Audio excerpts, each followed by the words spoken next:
¿Usted cree que el consumismo sea un problema realmente tan grande como se plantea? No, no, realmente no. Yo creo que el consumismo está, es objeto de ataques por parte de gente que cree que la, la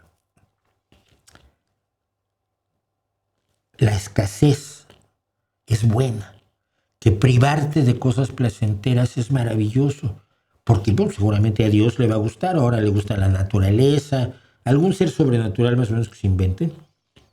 Entonces, prívate de cosas, sé estoico, el estoicismo, sé moderado, no disfrutes demasiado.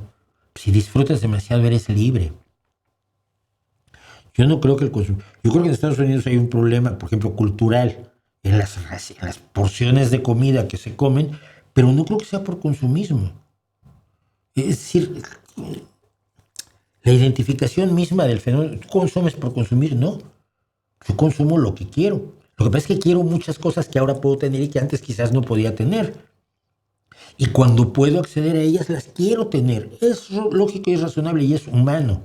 Ah, no, no deberías. Tienes que ser como más monje cartujo. ¿Por qué? Porque es mejor para la naturaleza. No forzosamente, oye. A la naturaleza los seres humanos la hemos modificado incesantemente. Esa es la historia humana, modificar la realidad, modificar la naturaleza, agarrar un palito y sacarle filo y luego decir, ya cené mejor hoy que ayer, porque me logré pinchar un animalito que me va a dar mejores proteínas que la hierba que me estaba yo comiendo ayer, ¿no? Pero ya alteré la realidad con el palito.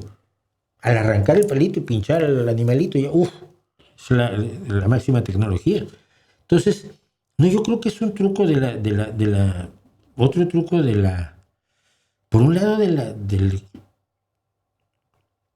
la creencia en que privarte de cosas placenteras es buena y de cierta conspiranoia donde te dicen que si quieres cosas las quieres porque alguien te está diciendo que las quieres.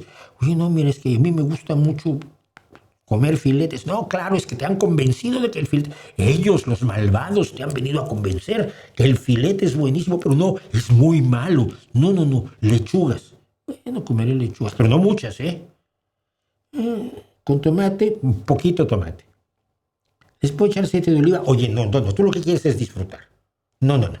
¿Quién te convenció que necesitabas alinear la ensalada? A ver, ellos, claro, los vendedores de aceite de oliva y de vinagre y de sal y de pimienta se han confabulado para promover en sus anuncios que las ensaladas sean alineadas. No, la lechuga como viene. Entonces, yo creo que hay una mezcla tanto de esa visión de ascetismo barato, muy presente, sobre todo en grupos ecologistas, por poner un ejemplo, y una conspiranoia que lo permea todo. El problema que tenemos es que la conspiranoia lo permea absolutamente todo. Casi todos los análisis sociales parten de la idea de que hay un ellos que hacen cosas muy bien y un nosotros que tenemos que estar en la resistencia, ¿no? Y ellos nunca han hecho las cosas bien. Jamás. Tienes a los mejores generales de la historia con todos los conocimientos militares que pierden batallas a lo imbécil. Todos los seres humanos son imperfectos menos los ellos que nos controlan.